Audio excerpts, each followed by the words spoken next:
আসসালামু আলাইকুম। Stock market right click চ্যানেলের নতুন আরও একটু ভিডিওতে আপনাদের স্বাগতম। শুরুতেই আপনাদেরকে একটা সুখবর দিই। সুখবর মানে এটা আমার সুখবর। আমার চ্যানেলের সাবস্ক্রাইবার 1000+ হয়ে গেছে। এই দেখছেন 1003 জন সাবস্ক্রাইবার হয়েছেন। আর ভিউ হইল প্রায় 2300 ভিউ হয়েছে। আমার চ্যানেলের ভিডিওগুলো দেখছেন 22,942। তো এটা হলো সব কৃতিত্ব আপনাদের এঙ্গেজমেন্টের কারণে, আপনাদের পছন্দ হয়েছে বিদায় এই সাফল্যটা আসছে। আমি প্রথম ভিডিও দিয়েছিলাম এ মাসের 4 তারিখ, আজকে 19 তারিখ। এই যে 15 দিনে আমার 1000 সাবস্ক্রাইবার হয়েছে। এটা শুধু আমাকে আপনারা পছন্দ করেন বিদায়ই হয়েছে। আমি আশা করি আপনারা আমার পাশে আছেন, থাকবেন সবসময় ইনশাল্লাহ। আর আমিও চেষ্টা করব আমার সর্বোচ্চটা দিয়ে আপনাদের পাশে থাকার জন্য। আজকে আইটি সেক্টরের একটা স্টক নিয়ে কথা বলবো, যে স্টকটা আমার কাছে আইটি সেক্টরের অনেক ভালো সম্ভাবনাময় স্টক মনে হয়েছে। তারপরে আরও কিছু স্টক আছে আইটি সেক্টরের যেগুলি অনেক ভালো করার সম্ভাবনা আছে। তবে সবগুলি স্টকই আমি আসব। আমার যে কয়েকটা সিলেক্টেড আইটি সেক্টরের স্টক আছে তার মধ্যে একটা স্টক আজকে আমি বিডিকম নিয়ে কথা বলবো। চলুন আমরা বিডিকমের একটু ইনফরমেশন জেনে নিই। দেখেন, বিডিকম কোম্পানিটার তার লোন, লং টার্ম লোন মাত্র 60 লাখ টাকা, যা খুবই পুয়ার।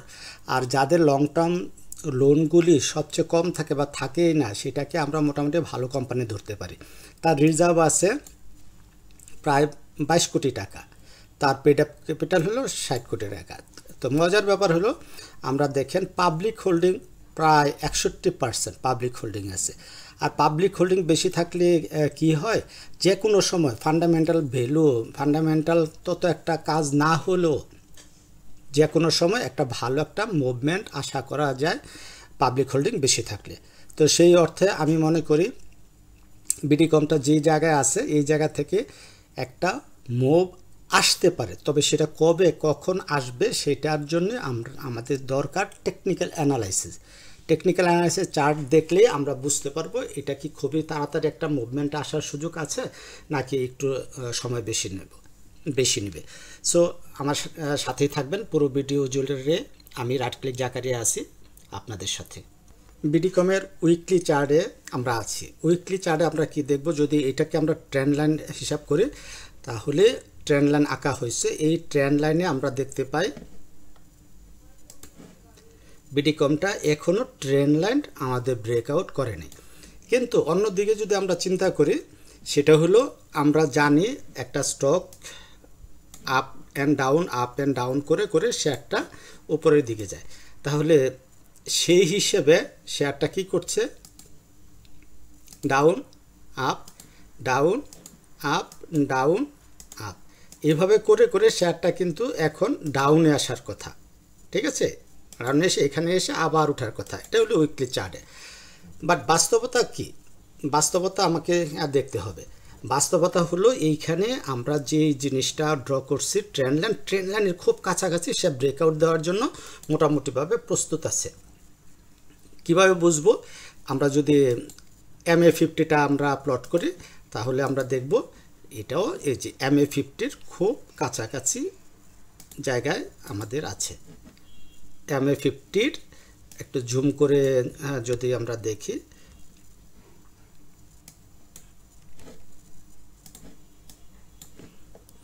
তাহলে আমরা কি দেখতে পাচ্ছি, MA50-র খুব কাছাকাছি, যেটা আমরা ডে চার্টে গেলে আরও স্পষ্ট হবে। তার মানে এইখান থেকে একটা র্যালি দেওয়ার একটা সুযোগ আছে। আমাদের পাবলিক যে হোল্ডিংটা সেটার দিকেও বিবেচনা করলে আমরা বুঝি। তো হ্যাঁ, এই বিবেচনায় আমরা শেয়ারটাকে নিয়ে আমরা একটু অ্যানালাইসিস করতে পারি, গবেষণা করতে পারি যে এখানে কোথায় আমাদের এন্ট্রি নেওয়া যায়। আর পাশাপাশি যদি আমরা ওই যে RSI কথা চিন্তা করে, আমরা তো সবাই RSI-কে অনেক মানি, তাহলে এই যে উইকলিতে RSI সে 50, প্রায় 50-এ আছে। ম্যাকডি কি আছে, ম্যাকডি প্রায় জিরো লাইনের কাছাকাছি। ম্যাকডি লাইন প্রায় জিরো লাইনের কাছাকাছি, পয়েন্ট কত আছে, -1 আছে, সে জিরো লাইন ক্রস করার জন্য প্রস্তুত, এখনও সে খাড়া উপরে উঠতেছে। তার মানে উইকলিতে সব কিছু যেহেতু প্রস্তুত, তার মানে ডেলিতে এর চেয়ে ভালো কিছু, বেটার কিছু আমরা আশা করতে পারি। আসেন আমরা ডেলি চার্টে চলে যাই। ডেলি চার্টে আমরা একটা পিন অ্যান্ড প্যাটার্ন ড্র করছি। আমরা জানি পিন অ্যান্ড প্যাটার্ন একটা হলো কন্টিনিউশন প্যাটার্ন। কি কন্টিনিউশন? মানে প্রাইস যেদিকে যাবে সেই দিকে যাওয়ার সম্ভাবনা বেশি। আমরা উইকলি চার্টে আমরা দেখে আসছি যে প্রাইসটা উপরে যাওয়ার সম্ভাবনা তৈরি করছে। আর ডেলি চার্টে যেহেতু একটা পিন অ্যান্ড প্যাটার্ন আছে, এই পিন অ্যান্ড প্যাটার্ন অনুযায়ীও প্রাইসটা আমরা ধরতে পারি উপরের দিকে যাবে, কেননা পিন অ্যান্ড প্যাটার্ন হলো একটা কন্টিনিউশন প্যাটার্ন। যেহেতু শেয়ারটা এই যে নিচ থেকে উপরের দিকে যাচ্ছে, দেখেন একটা ডাউন ট্রেন্ড শেষ করে শেয়ারটা কী করলো, একটা লম্বা ডাউন ট্রেন্ড শেষ করে শেয়ারটা উপরের দিকে উঠতেছে। সেই হিসাবে এটা যেহেতু continuation pattern, pin and pattern মানে একটা কন্টিনিউশন প্যাটার্ন, সেই কারণে আমরা ধরতে পারি যে সম্ভাবনা বেশি পিন অ্যান্ড প্যাটার্ন অনুযায়ী শেয়ারটা উপরের দিকে ব্রেকআউট করার। তাহলে আমরা কিভাবে এটার ভ্যালিডেশন করব? তাহলে আমরা একটু MA20টাকে আবার প্লট করি। MA20টাকে প্লট করলাম, দেখলাম প্রাইস MA20-র উপরে আছে। তো পাশাপাশি আমরা 50টাকেও আমরা প্লট করি, তাহলে একটা ক্রস ওভার আমরা পাবো। তাহলে আমরা দেখলাম যে MA50টা নিচে আছে, MA20টা উপরে আছে, ক্রস ওভার সে অলরেডি এখানে করে ফেলছে। তো অলরেডি যেহেতু সে ক্রস ওভার এখানে করে ফেলছে, প্রাইসটা এখানে ক্রস ওভার করার পরে শেয়ারটা এতটুকু উঠে সে একটা পিন অ্যান্ড প্যাটার্ন ড্র করলো। আর এখন সে রিটেস্ট করা প্রায় শেষ, সে MA50কে রেসপেক্ট করে করে উপরে উঠতেছে। তাহলে আমরা কোথায় এন্ট্রি নেব সেটাই আমাদের দেখার বিষয়। আমরা শেয়ারটাতে এই জায়গায় এন্ট্রি নিতে পারি, বা আমরা শেয়ারটাতে আরও নিচে এন্ট্রি নিতে পারি, বা আমরা এই শেয়ারটাতে এখানে এন্ট্রি নিতে পারি। তাহলে এই এন্ট্রি নেওয়ার বিষয়টা আমরা দেখব। দেখার আগে আরও কিছু আমরা ভ্যালিডেশন আমরা চেক করে আসি। যে MA50 গেল, আর কি আমরা চেক করতে পারি? ভলিউম চেক করতে পারি। আমরা ভলিউমটা দেখি, ভলিউমটা একটা মেজর একটা ফ্যাক্ট। দেখেন ভলিউমটা কি হচ্ছে, ভলিউমটা গ্র্যাজুয়ালি কিন্তু বাড়তেছে। এই দেখেন ভলিউমটা আমাদের বাড়ছে। তো ভলিউম যেহেতু দিন দিন বাড়ছে, তার মানে এটা একটা পজিটিভ দিক। তার মানে আমরা ধরতে পারি এই শেয়ারটা ভালো কিছু করার সুযোগ আছে, সম্ভাবনা আছে। এবং এই যে গ্রিন কালারের ভলিউমগুলি, এই ভলিউমগুলি আমাদের স্মার্ট মানির অস্তিত্ব আমাদের দেয়। তার মানে এই শেয়ারটাতে স্মার্ট মানির ফুটপ্রিন্ট। আপনারা আমাকে বারবার বলেন যে স্মার্ট মানি কীভাবে চিনব, সেই চিনার জিনিসগুলি প্রথম এবং প্রধান ধাপ হলো এই স্মার্ট মানির ভলিউম। অ্যাকুমুলেশন ফেজ আমাকে চিনতে হবে। তাহলে আমরা যদি শেয়ারটার অ্যাকুমুলেশন ফেজ চিন্তা করি, আমরা এই যে এটার থেকে আমরা শেয়ারটাকে অ্যাকুমুলেশন ফেজ আমরা ধরবো। এটা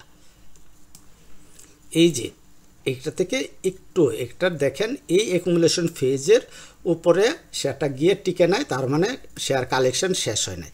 তাহলে আমরা এটাকে যদি আরেকটু ছোটো করে আনি, তাহলে এই যে এই জায়গায় দেখেন এখান থেকে শেয়ারের এই যে ভলিউম পাচ্ছে, এই যে কি বলে গ্রিন ভলিউমগুলি মানে ব্লু ভলিউমগুলি সব কিন্তু আমাদের অ্যাভারেজ প্রাইস, অ্যাভারেজ ভলিউমের উপরে। এই যে গ্রিন ভলিউমগুলি, ব্লু ভলিউমগুলি যেটা পজিটিভ ভলিউম, সব কিন্তু অ্যাভারেজ প্রাইসের উপরে। তার মানে দীর্ঘ সময় ধরে স্মার্ট মানি এই শেয়ারটা এই জায়গায় কালেকশন করতেছে, একই জায়গায় ফেলে। এখন কি হলো, আমরা যত নিচে পারি আমরা কালেকশন করতে পারি লং টার্মের জন্য। তো লং টার্মের জন্য যদি আমরা চিন্তা করি, আমরা নিচে যতটুকু আরও নিচে নামে যদি এই লেভেলটায় আসে, এই লেভেলটায় আসলে আমরা এই লেভেলটাতেও আমরা যে এই লেভেলটাতেও যদি আমরা পাই, তাহলে আমরা লং টার্মের জন্য এন্ট্রি নেব। বাট আমরা তো আর লং টার্ম ট্রেডার না, আমরা শর্ট টার্ম ট্রেডার। আমরা তাই T2 কথা চিন্তা করে আমরা শেয়ারে এন্ট্রি নিই। তাহলে কি করব, আমরা এই যে পিন অ্যান্ড প্যাটার্ন, এই পিন অ্যান্ড প্যাটার্ন আমাদের ব্রেকআউটের চিন্তা করব। আমরা পিন অ্যান্ড প্যাটার্ন ব্রেকআউট না হলে আমরা শেয়ারে এন্ট্রি নেব না। আর পিন অ্যান্ড প্যাটার্ন ব্রেকআউট করলে আমাদের কি হবে, আমাদের টার্গেট কত হবে? আমাদের প্রথম টার্গেট হবে আমরা যদি এইখান থেকে পিন অ্যান্ড প্যাটার্নের ব্রেকআউট চিন্তা করি, এইটুক পর্যন্ত যদি আমরা ধরি, আমরা এটা হলো ফ্ল্যাগের পোল, ধরেন এইখান থেকে সে ব্রেকআউট দিল, এখান থেকে ব্রেকআউট দিলে তাহলে আমাদের প্রথম টার্গেটটা হলো এই যে এটুক মানে এই যে আমার একটা রেজিস্ট্যান্স লেভেল দেওয়া আছে 30 টাকা 50 থেকে 32 টাকা 50, এইটা আমাদের প্রথম টার্গেট। এই টার্গেটে আমাদের যাবে, এখান থেকে পিন অ্যান্ড প্যাটার্ন ব্রেকআউট দিলেই আমাদের ওই পর্যন্ত যাবে আশা করি। তবে সেই পর্যন্ত যাওয়ার পরে আমাদের আরও কিছু কাজ আছে, তারপরে কোথায় যাবে না যাবে। তাহলে যদি আমরা রিস্ক রিওয়ার্ড রেশিও আমরা ধরি, তাহলে আমরা কল্পনা করে ধরেন আমরা এই যে এইটাতে আমরা এন্ট্রি নেব, আমরা এই ক্যান্ডেলের হাই এখানেই তো আমাদের ব্রেকআউট, তাহলে যদি আমরা এটা ধরি তাহলে আমাদের প্রাইমারি যে এই যে প্রথম সুইংয়ের যে হাই, এই হাইটাও যদি ধরি তাহলে আমাদের অলমোস্ট 1.9 মানে অলমোস্ট 2%, 1:2 সেটা আমাদের হতে পারে এটা। আর যদি আমরা আর একটু নিচে নেই তাহলে কিন্তু অন্য হিসাব। আর যেহেতু আমরা এটা উপরে আমরা টার্গেট দিচ্ছি, এইটুকু পর্যন্ত যদি আমরা ধরি তাহলে 1:5 আমাদের রিস্ক রিওয়ার্ড রেশিও 1:5। এখন আমরা যদি মনে করি যে এত ছোট একটা স্টপ লস এত ছোট নিব না, আমরা স্টপ লস পয়েন্টটা এই জায়গায় রাখবো। অবশ্যই আমি রিকমেন্ড করব আমরা যেই জায়গায় আমরা শেয়ারটা কিনি না কিনি, আমাদের এই 24 টাকা হলো আমাদের স্টপ লস পয়েন্ট। ঠিক আছে, 24 টাকা স্টপ লস ধরে আমরা শেয়ারের যেই জায়গায় ইচ্ছে, আমি এইখানেও এন্ট্রি নিতে পারি, মানে 24 টাকা 80, যেহেতু আমাদের 24 টাকা 80-তে লাস্ট দিন ক্লোজ হয়েছে, রবিবার দিন আমরা 24 টাকা 80 বা তার নিচে যদি পাই আমরা শেয়ারটা কিনবো। আর ম্যাচিউর দিনে যদি আমরা দেখি যে শেয়ারটা 24 টাকার নিচে পারফর্ম করতেছে, তাহলে আমরা শেয়ারটা ছেড়ে দিব, অথবা আমরা একটু লম্বা সময়ের কথা চিন্তা করব। তখন আমরা চিন্তা করব শেয়ারটা এই লেভেলে আসে কিনা, মানে এই 24 টাকার নিচ থেকে শেয়ারটা এই যে আমাদের 22 টাকা 40 এই লেভেলে আসে কিনা। এই লেভেলে আসলে আরও কিছু আমরা অ্যাভারেজ করে নেব। ঠিক আছে, বাট যদি আমাদের শেয়ারটা যে 22 টাকার নিচে পারফর্ম করে তাহলে আর শেয়ারে আমরা থাকবোই না। লং টার্মের চিন্তা করলেও তারপরে আমরা আবার নতুন করে অ্যাকুমুলেশন করবো, মানে আস্তে আস্তে আমরা নিতে থাকবো, অল্প অল্প 50 পিস 100 পিস 200 পিস করে করে আমরা শেয়ার কালেক্ট করব। তাহলে যেহেতু অ্যাকুমুলেশন ফেজটা এখনও শেষ হয় না, সে কারণে শেয়ারটা আবার একটু নিচে নামতে পারে। আর প্যাটার্ন অনুযায়ী, পিন অ্যান্ড প্যাটার্ন অনুযায়ী আমাদের স্টপ লসটা হলো এই যে এটা।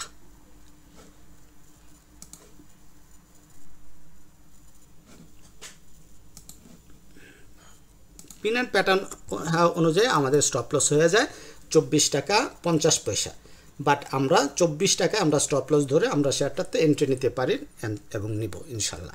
জরুরি কিন্তু আরও কিছু আমাদের ম্যাচ করাতে হবে, সেটা না শেষ করে না দেখে চলে যায় না।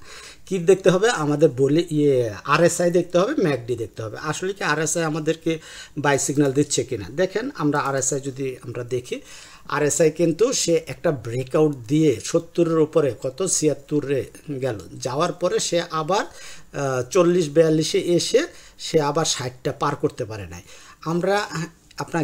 আমি আপনাদেরকে শিখাচ্ছি এই 60টা হলো আমাদের রিমার্কেবল একটা নাম্বার। এই 60-এর উপরে গেলে আমরা মোটামুটি বলতে পারি শেয়ারটা পারফর্ম করার জন্য রেডি। আর যেহেতু এই যে শেয়ারটা 60-এর উপরে যায় আবার পড়ে যায়, আবার 60-এর উপরে যায় পড়ে যায়, আবার 60-এর উপরে যায় পড়ে যায় কী করলো, এই যে অ্যাকুমুলেশন, এবং আপনাদের সেই অ্যাকুমুলেশন ফেজের কথাই আমি বলছিলাম। তার মানে সে এই যে অ্যাকুমুলেশন করতেছে এইখান থেকে, সেই অ্যাকুমুলেশনটা সে শেষ করবে যখন এই RSI 60-এর উপরে যে স্টেবল হবে। এমন হয়তো এই যে 60-এর উপরে গেছে, যাওয়ার পরে এই 60কে সে টাচ করে মানে রিটেস্ট করে উঠে গেছে, তাহলে আমাদের মূল এন্ট্রিটা ছিল। এখন যদি আমাদের এভাবে আমরা ম্যাচ করাই, এইগুলি মুছে দিই,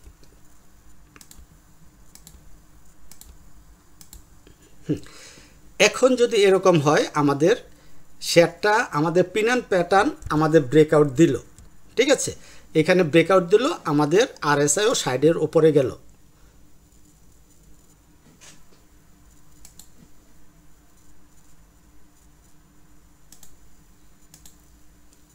এই সাইডের উপরে গেল পিন অ্যান্ড প্যাটার্ন, এখান থেকে পিন অ্যান্ড প্যাটার্ন ব্রেকআউট দিল।